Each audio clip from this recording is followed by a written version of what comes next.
stagflation, and some of the numbers we're seeing in slowdown might point in the direction of the stag part. What about the inflation part? Is it possible that the slowing down will actually avoid some of the inflation you're concerned about? Well, inflation in the United States is still 8.5%. It might have peaked, but the question is how fast it's going to fall. With the Fed still having real rates on the policy side highly negative, I don't think the monetary policy is tight enough to push inflation towards 2% fast enough. So I'm still of the view that in the past, in the US, whenever you had inflation above 5% and unemployment below 5%, the Fed tightening has led to a hard landing. So my baseline is a hard landing.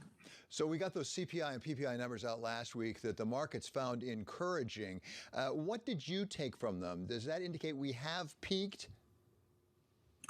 Yes, we may have peaked, even if there could be further spikes in inflation driven by China continuing with zero COVID policy.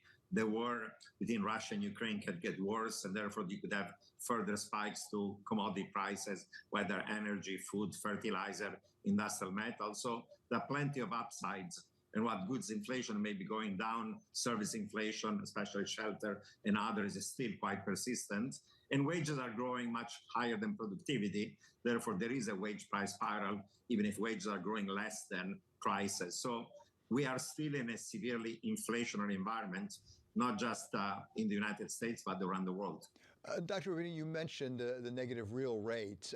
In your opinion, what does the Federal Reserve have to do? How much hiking do they need to do to really put a stop to inflation? Well, they're already saying that that by the end of the year, they should be at 3.4. And then by 3.8 at the end of next year. So markets expecting a pivot and the Fed cutting rates next year, to me, sounds delusional.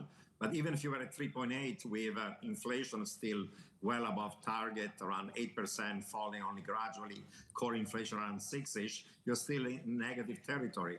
So the Fed funds rate should be going well above 4%, 4.5% to 5%, in my view, to really push inflation towards 2%. If that doesn't happen, inflation expectations are going to get unhinged.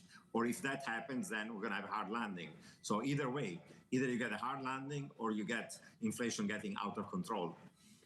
To avoid that unhinging, as you put it, of inflation expectations, does the Fed need to get to 2, or what if it got to 3? Well, they're going to get initially towards 3 and then to 2. But the point is that with headline being around 8.5 and with core being around 6-ish, even getting to 3 is going to be quite a challenge. And therefore, even getting to 3 implies effectively, in my view, a hard landing of the real economy. And the data suggests that we're headed towards that hard landing. You know, the Empire State measure today was terrible. The data out of China are terrible. The data out of Europe are terrible. The employment report was positive, but all the forward-looking indicators of the labor market, initial claims, job openings, quits, the ISM component that is employment, announcement of layoffs, and so on, all those are suggesting that there's a very sharp deceleration even of the labor market. Payroll numbers are a backward-looking indicator, not a forward-looking indicator. So we are in a sharp slowdown. We had 2 negative quarters of growth in the first half. We're going towards a recession. So you talked about recession before, and even on Bloomberg, you said that it's delusional, to use that word again, to think that it's going to be relatively short and relatively shallow. Is that still your view? Yes, it is my view, because we live in a world in which there is massive amounts of private and public debt. So if you go into a recession, zombie corporation, zombie financial institution, zombie household, zombie countries, zombie governments are going to go bust. Everybody's tightening at the same time.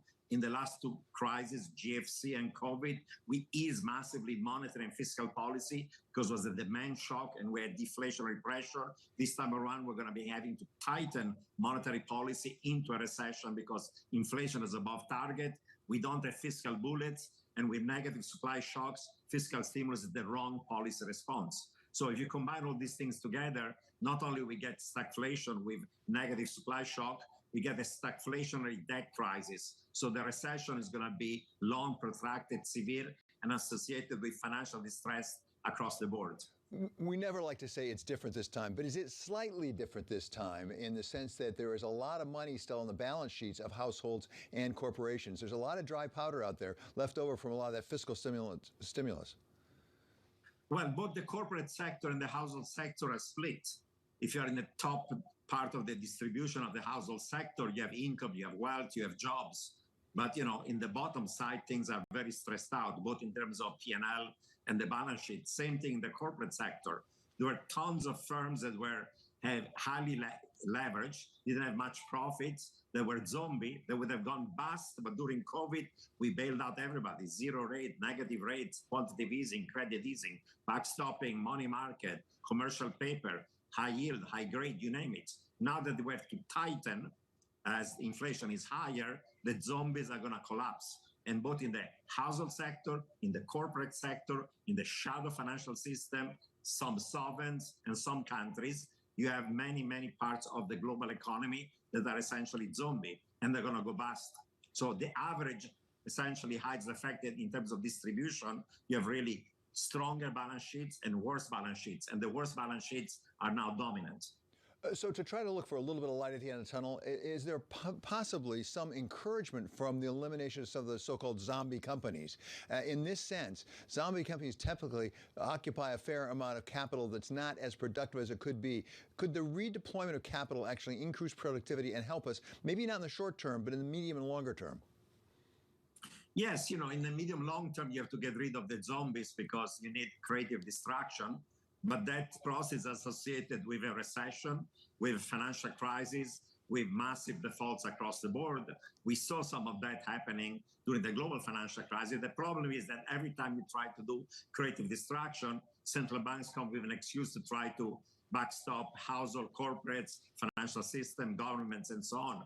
And that creates a cycle of a debt trap, where you're using unconventional monetary, fiscal, and credit policy to backstop the system. You prevent essentially that creative distraction occurring, and you have increasing zombification of the economy. Private and public debt ratio globally used to be in 2000, 200% of GDP.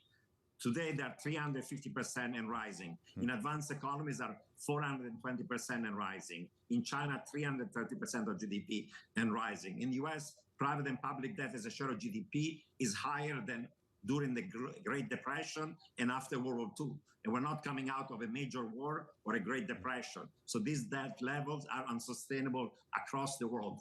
And that's official debt.